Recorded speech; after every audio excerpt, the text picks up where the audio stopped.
आपके घर में झगड़ा कभी नहीं होगा। झगड़ा कैसे होता है और झगड़ा कैसे खत्म होगा, ये पैगाम आपकी खिदमत में। झाड़ फूक करने वाले के पास आदमी आकर के बोलता है कि मेरा बेटा जेल में है, एक तावीज दे दीजिए, छूट करके आ जाए। तो झाड़ फूक करने वाले ने कहा तुम्हारा बेटा कौन से जुर्म में जेल गया है? कहा किसी को ठोक दिया था गोली से। अब दिल पर हाथ रख करके बताइए कि तावीज का फायदा होगा? झाड़ फूक करने वाले के पास आदमी आकर के बोला मेरे घर में खुद ब खुद आग लग जाती है, पूरा घर जल जाता है, किसने लगाई पता नहीं चलता। तो उस आमिल ने, दीनदार ने कहा दूसरे की तरफ उंगली उठाने से पहले अपने गिरेबान में मुंह डाल करके देखो, तुम्हारे घर में जरूर कोई गुनाह हो रहा है जिसकी वजह से आग तुमको जला रही है। जब तक उस गुनाह का सिलसिला खत्म नहीं होगा आग तुमको जलाकर राख करती रहेगी। जब गौर किया गया अपने गिरेबान में मुंह डाल करके, तो बस्ती का जो घर का बूढ़ा था वही घर में दारू पी रहा था। जो सेंटर पॉइंट है वहां में मैं लेकर के आपको आ गया। झाड़ फूक करने वाले के पास लोग आकर के कहते हैं कि देखिए मेरा कारोबार बहुत अच्छा चल रहा था, पड़ोसी ने कर दिया है जादू, मेरा कारोबार बैठ गया। मेरा बच्चा पहलवान था, तंदुरुस्त था, पड़ोसी ने जादू कर दिया है, कुछ कर दिया है, बीमार पड़ गया। बीमार बेटे का जनाजा उठ गया, कुछ पड़ोसी ने किया। अल्लाह आपके इल्म में इजाफा फरमाए। मसनद रसूल पर बैठ करके मैं कहता हूं दो चीजों पर जादू का असर नहीं होता। ये मेरी जबान नहीं है कि झूठी हो जाए, हदीस की जबान है, कोई झूठा कर नहीं सकता। कुरान की जबान है, कभी झूठी हो नहीं सकती। दो चीजों पर जादू का असर नहीं होता। रोजी पर जादू का असर नहीं होता, मौत पर जादू का असर नहीं होता। जादू के जरिए कोई रोजी छीन नहीं सकता, जादू के जरिए कोई जान ले नहीं सकता। अगर कोई बोल रहा है आपसे, चाहे वो दाढ़ी वाला हो, टोपी वाला हो, कि पड़ोसी ने कर दिया है इसलिए कारोबार फेल है, पड़ोसी ने कर दिया इसलिए तुम्हारा बेटा बीमार है, जनाजा उठ गया, वो इब्लीस है। वो कुरान पर भी झूठ बोल रहा है, हदीस पर भी झूठ बोल रहा है। एक मिसाल पर पैगाम खत्म कर रहा हूं। अभी मस्जिद में टोटी लगी हुई होती है, इतना आसान कर दिया वजू को कि टोटी खोलिए, धड़ाधड़ वजू कर लीजिए। और आज से 50 साल पहले कुआं होता था, उससे लोग खींचते थे पानी को। आज टोटी से वजू करके भी लोग नमाज के लिए नहीं आते। एक जमाना था कि कुएं से लोग पानी खींचते थे, इतनी तकलीफ उठा करके कुएं से पानी निकाल करके पूरी बस्ती से खींच खींच करके लोग मस्जिद में नमाज पढ़ने के लिए आ जाते थे।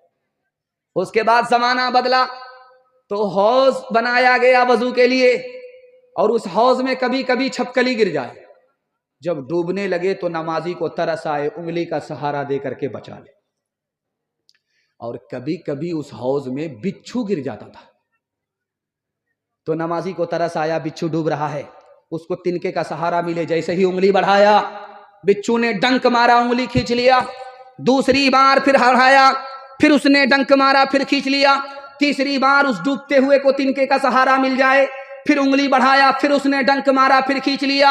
ये बढ़ाते रहे, वो डंक मारता रहा, ये बढ़ाते रहे, वो डंक मारता रहा। कहने वाले ने कहा, अरे मर जाने दो उस जालिम को जिसको भले बुरे की तमीज नहीं है कि कौन उसका खैर खा है, कौन उसका दोस्त है, कौन उसका दुश्मन है। तो उस आरिफ ने कितनी प्यारी बात कही, आपके घर में हर झगड़ा खत्म हो जाए। उसने कहा कि बिच्छू बुरा होकर के बुराई नहीं छोड़ता, मैं भला होकर के भलाई कैसे छोड़ सकता हूं। हाथ उठाइए, वादा कीजिए अपने भाई को, पड़ोसी को माफ करेंगे, बदला नहीं लेंगे। हाथ उठा दीजिए इंशाल्लाह। दामाद बेटी का झगड़ा होगा, दामाद सीधा जेल जाएगा। हाथ उठाइए इंशाल्लाह। एक से एक मिले तो कतरा बन जाता है दरिया, एक से एक मिले तो जर्रा बन जाता है सहरा, एक से एक मिले तो राई बन सकती है पर्वत, एक से एक मिले तो इंसान बस में कर ले किस्मत, एक से एक मिले तो इंसान बस में कर ले किस्मत। एक अकेला थक जाएगा, मिलकर बोझ उठाना, साथी हाथ बढ़ाना, साथी हाथ बढ़ाना। मेहनत अपने लेके रेखा मेहनत से क्या डरना, कल गैरों की खातिर की आज अपनी खातिर करना।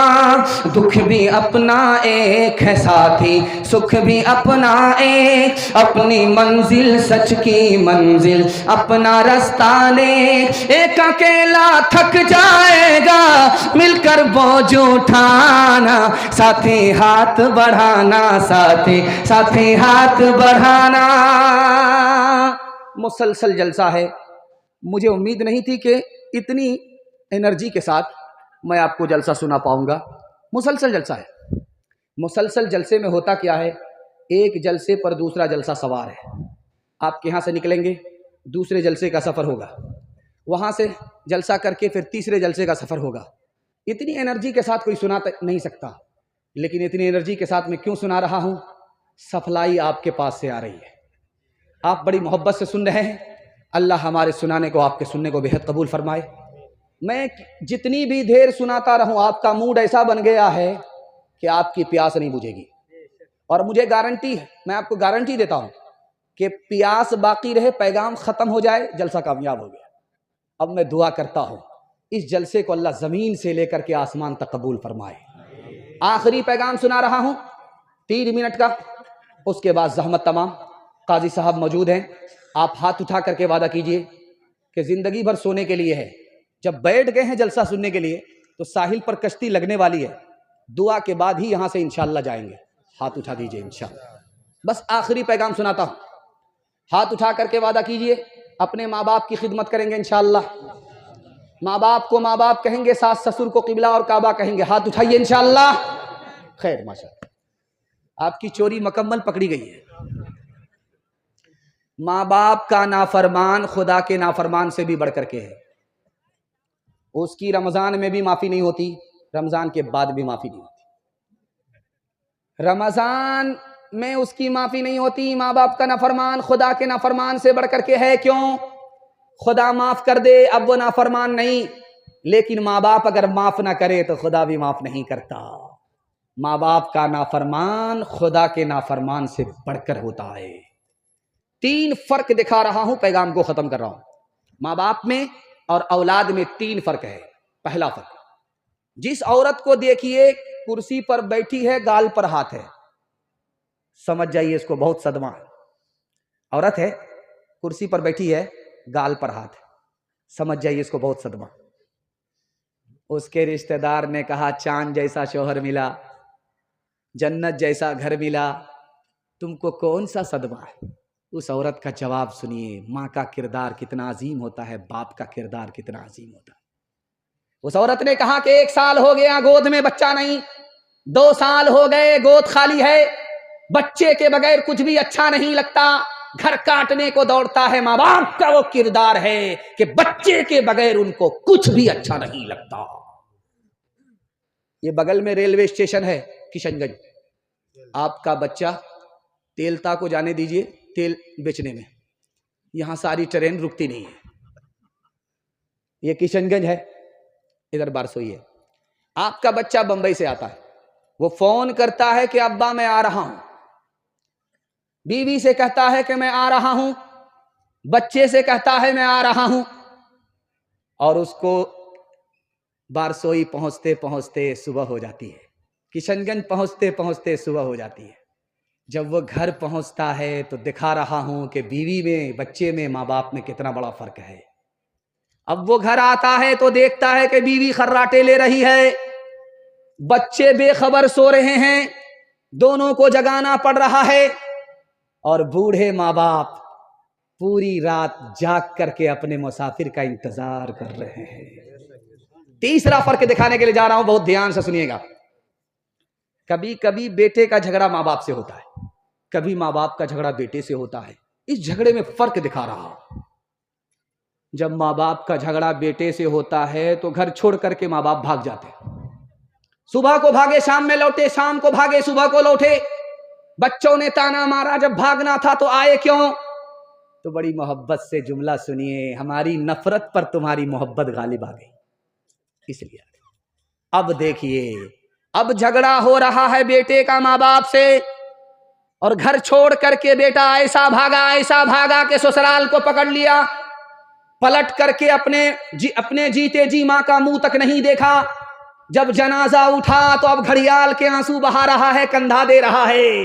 हो बदनसीब, सांप तो निकल चुका, लकीर को अब पीट करके कुछ नहीं होगा। माँ बाप तुमको माफ कर देते थे, तुमने माँ बाप से बदला लिया, माफ नहीं किया। कितने बड़े बदनसीब हो। हाथ उठाइए, वादा कीजिए जैसे हमको माँ बाप माफ करते थे उसी तरह हम अपने माँ बाप को माफ करेंगे। हाथ उठाइए इंशाअल्लाह। शादी से पहले माँ बाप को, शादी के बाद सास ससुर को कमा करके खिलाएंगे। हाथ उठाइए इंशाअल्लाह। खैर माशाअल्लाह, मैं देख रहा हूं आपका ससुर मर भी गया है फिर भी आपने हाथ उठाया है। रो रो के मांगती हूँ तेरे लिए दुआएं, मर जाऊं तेरे बदले लेकर तेरी बलाएं। जीवन मिटा के अपना जीवन तेरा बचा लूं, दिल में तुझे छुपा लूं। ओ मेरे लाला जा, तेरे लिए हूँ पागल, आखिर को माँ हूँ तेरी। जग में रहे तो जिंदा, उजड़े न गोद मेरी। एक बार अपने हाथों दूल्हा तुझे बना लूं, दिल में तुझे छुपा लूं। ओ मेरे लाला जा, ओ मेरे दिल के टुकड़े, ओ ममता के प्यारे। सुन ले के तेरी माँ है जिंदा तेरे सहारे। सुन ले के तेरी माँ है जिंदा तेरे सहारे। माँ से तो क्यों खफा है, आ मैं तुझे मना लूं, दिल में तुझे छुपा लूं। ओ मेरे लाला जा। हाथ उठाइए, वादा कीजिए जलसा जिंदगी भर के लिए कामयाब हो जाएगा। हाथ उठा करके वादा दीजिए इंशाअल्लाह अल्लाह की इबादत करेंगे। और दूसरा वादा दीजिए इंशाअल्लाह मरते दम तक रसूल की इताअत करेंगे। और तीसरा वादा दीजिए मखलूक की खिदमत करेंगे इंशाअल्लाह।